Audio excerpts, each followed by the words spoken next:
Time now for sports on 104.7 The Cave. Here's Ned Reynolds. Mikey, intern Ned Reynolds in the studio on a Monday morning. Been a while since we've been together on a Monday, but I'm glad we are. So, crazy wild card weekend. Going into it, I kind of wished the Chiefs didn't have to play the Chargers, and on Saturday I was thinking, oh man, it's going to be tough to beat a team 3 times. And then all of a sudden, here comes the second half. Trevor Lawrence and the rest of the team just put the hurt on L.A., and they're going home, and we're facing off with Jacksonville. And I thought the same thing that you did. I thought playing and beating a team a third time in 1 year is not easy, and it isn't. Don't misunderstand. But I'll tell you, I don't like this matchup. I think the Chiefs will win. Jacksonville is still a young team, but they are getting better, and they are getting better incrementally and quickly. I love the way Trevor Lawrence plays. Coming from a 27-0 deficit and winning, yes, it was on his home field and all that sort of thing, but that's a pretty doggone good comeback. I don't know what the Chargers were doing. They just kind of went to sleep. But still, throwing their helmet on the ground and having temper tantrums. That's what they were doing. What in the world is what's Bosa doing? For heaven's sake, he knows better than that. Almost looked like, well, I'm not going to get into conspiratorial things, but it was so bizarre, that whole episode. Anyway, let's talk about the other ones before we get into that matchup. The game on Saturday, I really had this picked perfectly. I'm so brilliant, I can't believe it. Because it's raining and slog and all this sort of thing, not going to be a whole lot of scoring. Reynolds, you're so blasted dumb. 41-23, the 49ers go right over Seattle Seahawks. Beat the spread, beat the over-under. Come on, man, get this out of here. San Francisco's pretty good, let's face it. They are a good team. No surprise there.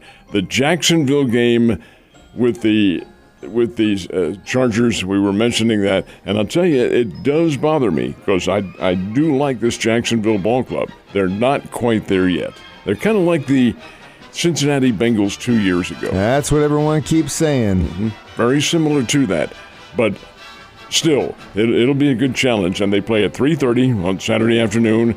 Our pregame show here on The Cave will start at 1 on Saturday, and we'll have a 1-hour pregame show prior to that. I think it'll be a pretty good football game. Nothing is given. Buffalo Bills, Miami Dolphins on Sunday. I'll tell you a little bit about this one. When the Bills got off to a 17-0 lead, I'm thinking, well, this is going to be a cakewalk. And here come the injured Miami Dolphins.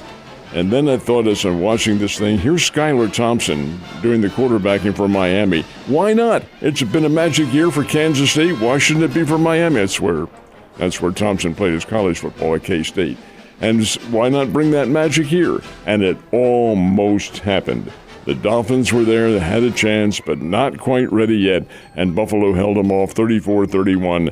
Buffalo's pretty good, but they're not playing at the top of their level right now. Giants and Vikings called this one.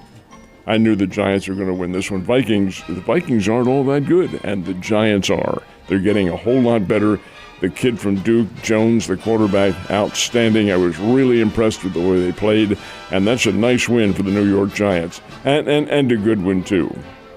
Game last night, Baltimore and Cincinnati. Watching this thing and saying, if Baltimore wins this game, they're going to be the ones who play the Chiefs. And that'll be good because Baltimore is really beat up. They're so beat up that they almost won the game. Here is Tyler Huntley, their quarterback. Good player, not a great player, but a good one. He has his team in the lead. In the lead. Leaps over the pile, tries to force the ball into the end zone, gets stripped, and the other kid, I think his name, I forgot what his name is, took the fumble and goes 98 yards for a touchdown, and that's the ball game right there. 24-17. What on earth? I think I've seen everything now, but that's the most bizarre ending to anything I've ever seen. Now, there's one more game tonight coming up. Might be a pretty good one, Tampa Bay and Dallas, but that doesn't have any effect on us here. We are concerned with the Chiefs. This is the Chiefs station. Chiefs play a good team. It'll be the Jacksonville Jaguars. And while I think Kansas City wins, and, I'm not supposed to hope anything. I'm a journalist, but I hope they do. I think we'll see a pretty good football game. I think we will too, and crazy ending to that Bengals-Ravens game. It's just like with the Bills and Dolphins.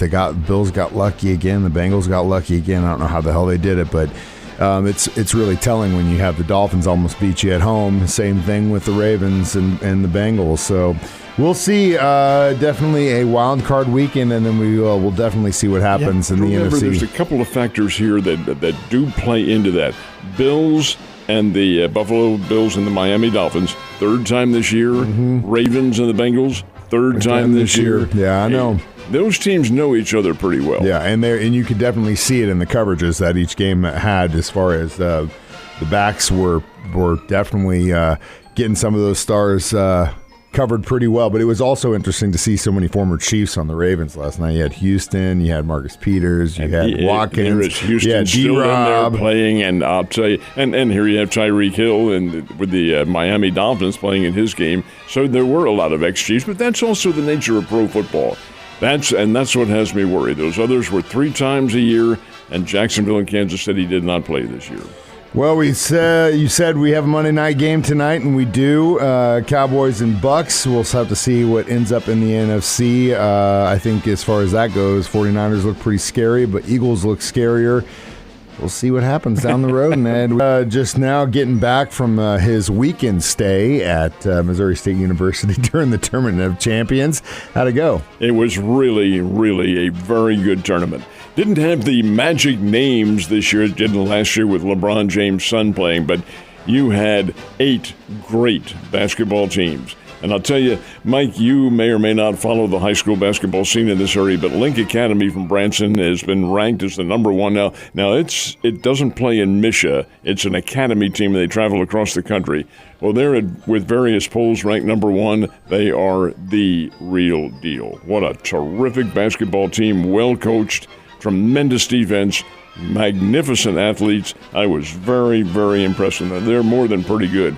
And what made the whole attack so impressive is their defense. The Link defense is nothing that I've ever seen. A 3/4 court and half-court trap that was really masterfully coached. Their coach is a guy named Bill Armstrong. He had been an assistant coach at LSU. Took the place of our friend Rod Perry, who went over to coach at Kansas State. But anyway, they are a really good team. Kid named Jacoby Walter was the most valuable player of the tournament, but I was impressed with their guard, Elliot Cadeau. These guys can play. And they whipped up on some good teams. The Link Academy team can really, really play a skilled level of basketball. And Mike, I can't speak for you, but unlike when I played 55, 60, 65 years ago, it is all above the rim. My goodness. I mean, come on, 10 feet? What's 10 feet? Nothing but a little hop, step, and a jump for these kids. They can really get up in the air and clean those boards. It's big-time basketball. It's those rebounds, man. That's what it's all about. Crowds were very good. It was an exciting tournament. In the championship game late Saturday night, Link Academy beat Sunrise Christian from over in Wichita, and they are pretty good. All the players on these teams, these academy teams, they're all going big time. They're going to Baylor and UCLA and Kentucky and places like this, and there's a reason why. They are really, really good. I'm very impressed. Well, I'm glad it was a good showing. It usually is, and again, you can see a lot of pretty incredible up-and-coming stars when you go to some of these things. And I'm glad we had a really good turnout this year. It's always a blast when it comes through. All right, Missouri State was on the court this past weekend. After their loss to Illinois State, were they able to right the ship? They did. They got a win. That win was yesterday afternoon. The Lady Bears lost on Saturday in a very big surprise. They lost over at Valparaiso in Indiana. Valparaiso hadn't won a conference game, and they did beat the Lady Bears. That's a big disappointment. But the guys come back, and they pretty much owned Indiana State, got off to a hot start, and maintained that margin until the very end. And then Indiana State made a very nice comeback. Final score was 64-62. That's a little bit misleading. It was more of a 5-point difference at the end because the Indiana State kid hit a meaningless midcourt shot at the buzzer that went in that made the margin 2 points. But be that as it may, the Bears did play well, but what made it very encouraging for Missouri State, they won it, Mike, at the foul line. Now, both teams went to the foul line pretty much the same. Indiana State, I think, was 10 of 16 or something like that. The Bears were 16 of 17. And that belies a current ratio that Missouri State's been going through. They hadn't been shooting well at the foul line. They did yesterday, and it got them through. Hey, that's really, really big time. Now the Bears get set to play Drake in Des Moines on Wednesday night. Bears beat Drake down here by 3. Now Drake gets another shot at the Bears. All this, of course, prior to the conference tournament, which will be coming up early in March up in St. Louis.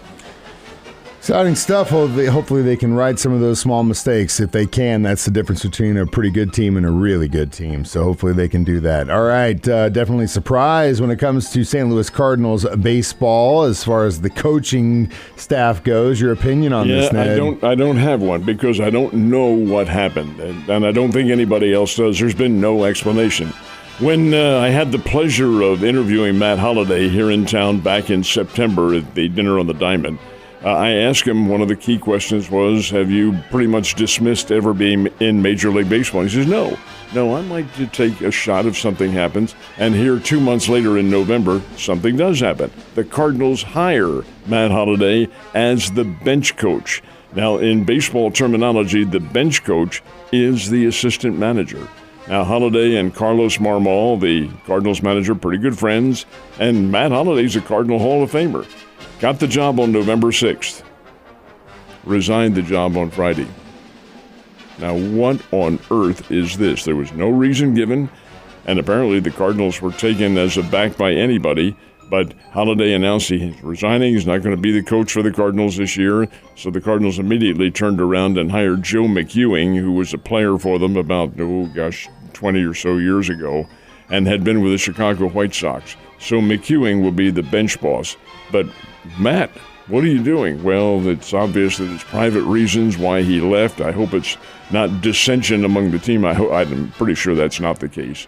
But the fact is that Matt Holliday won't be wearing that Cardinals uniform, whether or not he's helping his brother at Oklahoma State again.